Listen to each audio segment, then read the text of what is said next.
Ruby কি ওই দালাল চক্রের লোক? তাহলে রুবি আমার সাথে এতদিন মিশেছে কেন, আর উপকারী বা কেন করেছে?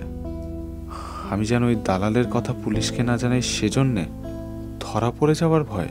আমার বিশ্বাস করতে কষ্ট হচ্ছে রুবি আমার সাথে কোনো ধরনের ছলচাতুরি করতে পারে। কি জানি, হতেও পারে। ঠিক বুঝতে পারছি না কাকে বিশ্বাস করব আমি।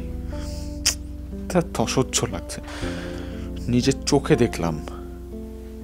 যদি তাই না হতো, তবে কার্ডটা দেখানোর পর রুবি কেন একটাবারের জন্য বলল না যে সেই লোকটাকে আগে থেকে চেনে, তারা ঘনিষ্ঠ?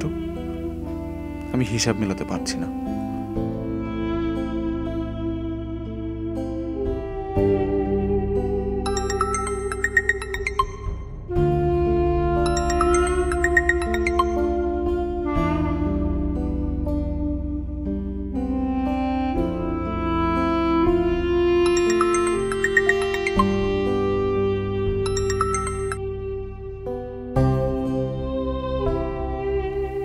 ব্যাপার কি?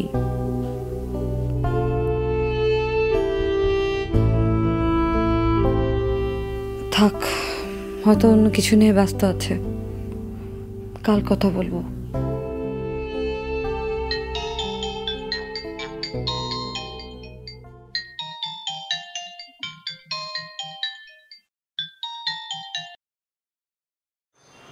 হ্যালো বাবা, কেমন আছো?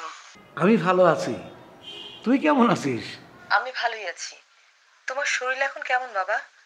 ওষুধ ঠিকমতো খাচ্ছ তো? হ্যাঁ হ্যাঁ খাচ্ছি। আরে তোর কথা বল।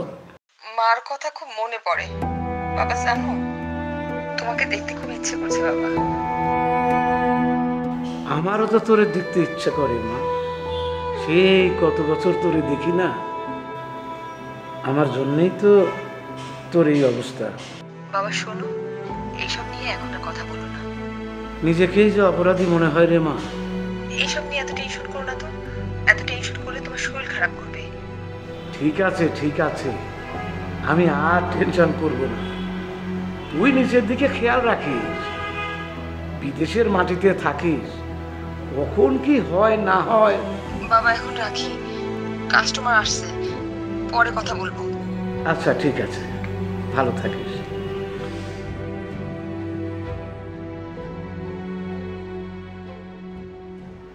মারুফ ভাই কেমন আছেন? আরে রুবি যে, কি অবস্থা? কেমন আছো? ভালো। আচ্ছা, মানিককে দেখছি না, মানিক কোথায়? মানিক তো একটু আগে এদিকেই ছিল, আমাকে বললো একটা জরুরি কাজ বাইরে গেছে, ফোন দিতে হবে। না, আমি আসলে কোনোভাবে রিচ করতে পারছি না, কারণ আমি একটা ফোন দিয়ে দেখি। আচ্ছা, না তুমি বললে আমি কাউকে পাঠানোর ব্যবস্থা করি। না না, it's okay, it's okay.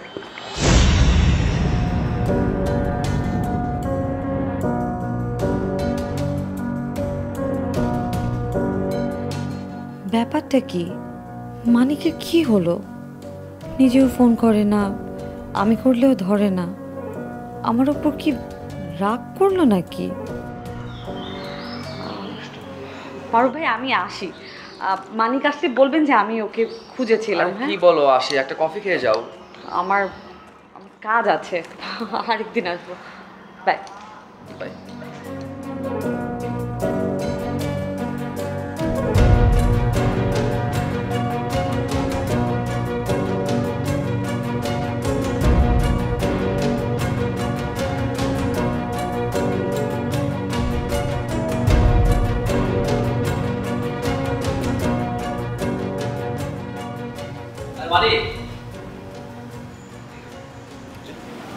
Ruby এসেছিল, তোমার খোঁজ করলো।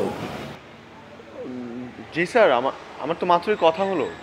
ও আচ্ছা আচ্ছা, এখানে তুমি এটা একটু দেখো তো, 708 অ্যান্ড 808-এর যে রুম নাম, আমাদের যে দুটো গেস্ট আছে, এদের একটু এই এন্ট্রি শিটটা একটু তুমি ফিল আপ করে বাপ্পাকে একটু দেখো। হ্যাঁ,